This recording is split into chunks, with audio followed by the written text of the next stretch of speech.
And there's space for over 600 people at that sing-on, so make a plan. Get there on Saturday night. It's time for Nico Kleynhans, exclusively on Breakfast with Friends.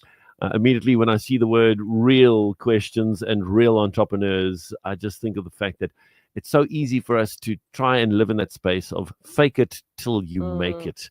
But that's not always a good space to be in.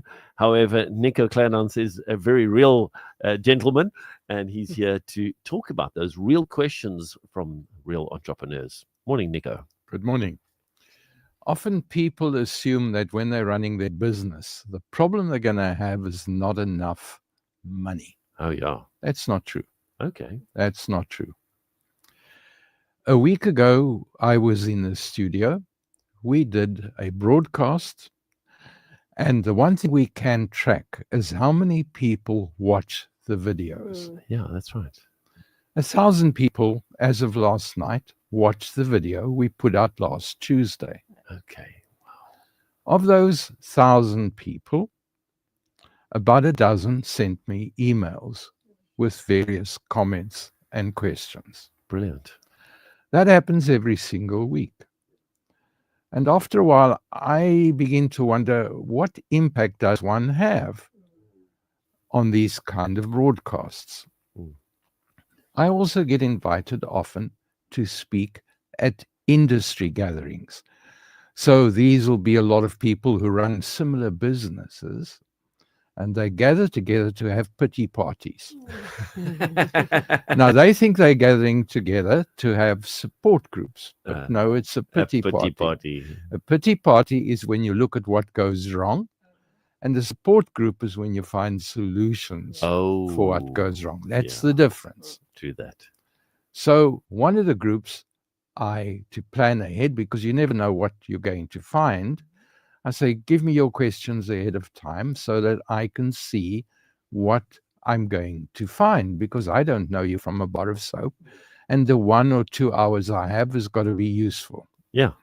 So somebody sent me some questions. Sometimes I have more money than I know what to do with in my business. Whoa. And then other months I don't have enough money. Sure. And I don't know how to cope. Now, either that is a person who doesn't work on budgets, or it's somebody who does what most householders do. You spend while there's money, and you starve when there isn't money. Yeah. Which is another way of saying you're not working on a plan. Yeah. And if you're not working on a plan, then your year is going to be very, very stressful. Yeah. So I have to explore a bit more to be able to answer that question. Because if you're planning your business correctly, you will have a budget, you will have a cash flow statement, you will know I've got extra this month, but next month VAT is going to come along. And then I've got to repay SARS on money that I'm keeping in trust for SARS. We keep thinking VAT is an expense. No.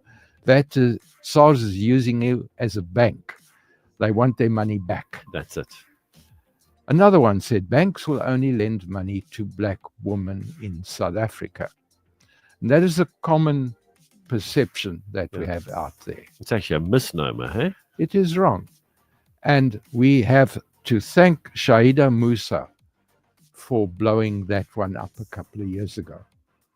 Shahida bought a BMW, and she was so impressed with the young salesperson, he convinced her to sell her second car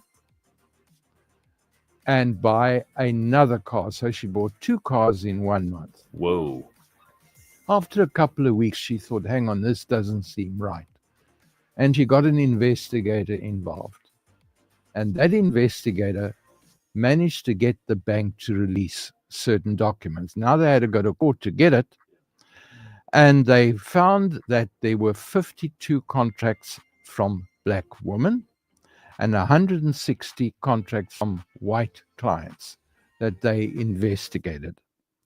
And they found on average the black women were paying 19% interest and the whites were paying 11% interest. Whoa.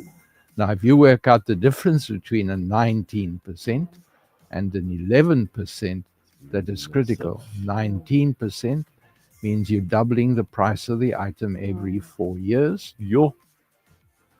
11%, you're doubling the price every 6.5, I think. Every 6.5 years. Yeah. So certainly what was happening is that the black clients, particularly the women, were being exploited by the banks. So I don't believe that the skin tone makes a difference on who gets the money, but it does make the difference on what you pay for the money that they're giving you. And that's why it's important to shop around in that space, You've right? got to shop around. Now, where the issue does count, I think he was mixing up the concept of BEE. Because if you're wanting to do business with government on a provincial or a national level, or you're wanting to do business with a municipal, then you do have to take BEE rating into account. And I have no problems with that. And there are ways of understanding how BEE works. And depending on how you allocate your staff, depending on how many people with disability work within your company, you can still build up a decent BEE rating, and you can still participate in the process. But if you're running a Starlink-like company, then you're not, and you shouldn't be allowed to operate here. I have very strong beliefs on that score. But again, it's not just what it seems.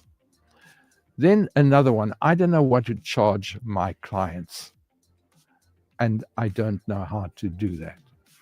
Well, you don't have a client until the person needs the service offering, until they want the service offering, and until they're prepared to pay your price.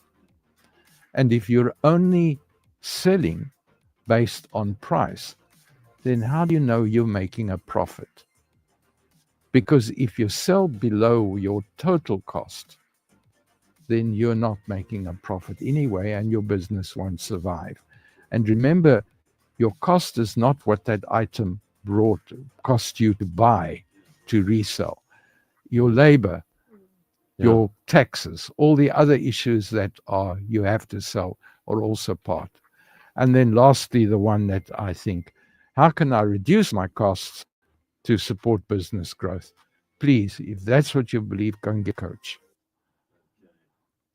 Because you can't cut your costs to grow your business. What are you going to cut? Your salaries? Yeah. What are you going to cut? Not have electricity?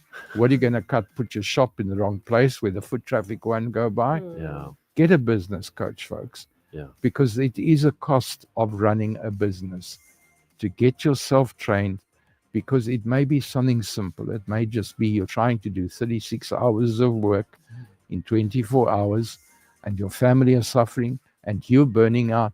And so you're not seeing what you need to see. But entrepreneurship is fun, but don't burn out in the process. It's not worth it at all. Sure. Some great advice there from Mr. Nico Kleynhans. And remember, if you want to connect with Nico, you can do so via the email address questions@northwood.co.za. Nico, thank you very much. Appreciate your time, and thanks for giving us quite a lot to think about this morning.